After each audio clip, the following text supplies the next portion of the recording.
narinig ko rin po kanina na si Mr. Saldico ay meron ng warrant of arrest. Tama po. Bakit po si dating speaker wala pa?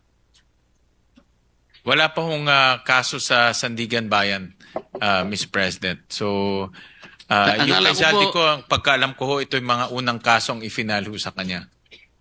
Ang alam ko po, isa sa ginamit po na katibayan ng pagsasampa ng kaso ay sworn statement ni Orly Gutesa. Ang statement po ni Orly Gutesa sa aking pagkakatanda, Mr. President, meron pong tatlong pangalan ang natatandaan ko pong nabanggit doon. Una, yung pangalan ni Representative Eric Yap.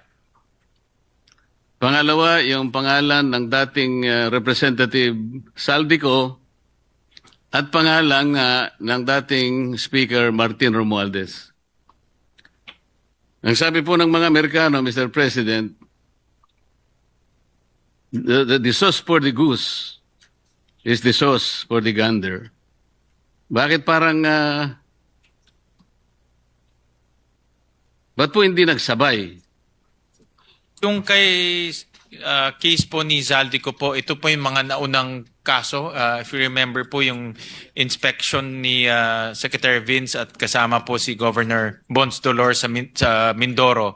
Ito po yung naging basehan po ng pag-file ho nila ng case. Final ho nila to sa Ombudsman September 29. So mas maaga po itong kasong to. So ito pong pangalawa, Mr. President, itong pinagsamang pagsusulong ng asunto ng DPW at sa ICI, kasama na po yung dalawa uli, Speaker Martin Romualdez at saka si Saldico. Ito po ay final po ng ICI sa Ombudsman. Andun na po sa Ombudsman ngayon. Yun nga po, kasama ang DPWH. Yes, kasama po. So inaasahan po ba ng DPWH na magkakaroon din po ng issuance ng warrant of arrest dahil isa po ang ginamit po ninyong dokumento ay yung salaysay nga ni Orly Gutesa. Kampante po si Secretary Dizon sa kanilang mga nakalap na ebidensya at may tiwala ho sila sa Ombudsman na magiging masino po sila sa pagtitingin ho dito sa mga ebidensya. Gusto ko rin pong paniwalaan yung sagot ninyo, Mr. President. Aming salamat po. Thank you. Hindi po ba ninyo ginamit yung kamakailan lang ay pagpapahayag ni Representative Saldico na ipinadaan niya sa kanyang mga video recordings?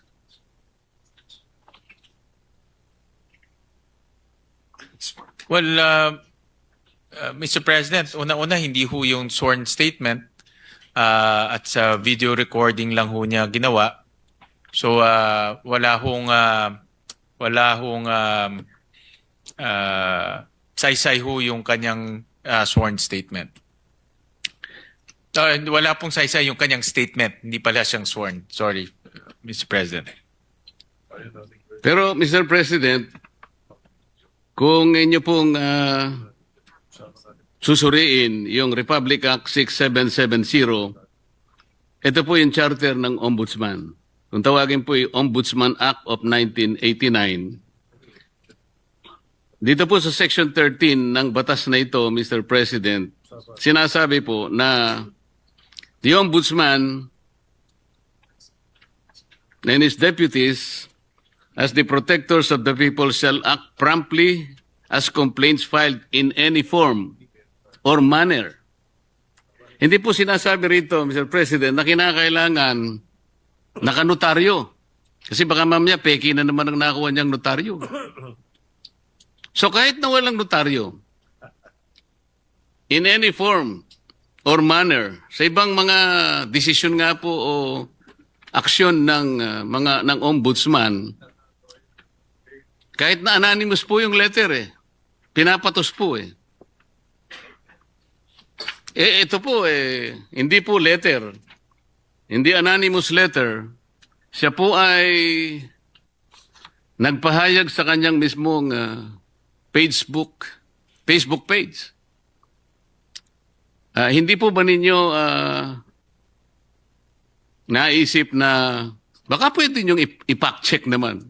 Baka may katotohanan naman. Hindi po natin sinasabing walang katotohanan o may katotohanan. Nasa sa inyo po kung mag-initiate po kayo ng evaluation sa kanyang mga paghahayag. Meron na po ba kayong nagawang ganong aksyon, Mr. President? Mr. President, Senator Marcoleta, ito po ay nasa discretion na po ng ombudsman at sila po ang meron pong kapangyarihan kung gugustuhin ho nilang imbestigahan o i-pursue itong ganitong mga statements. So, nasa kanila na ho yun.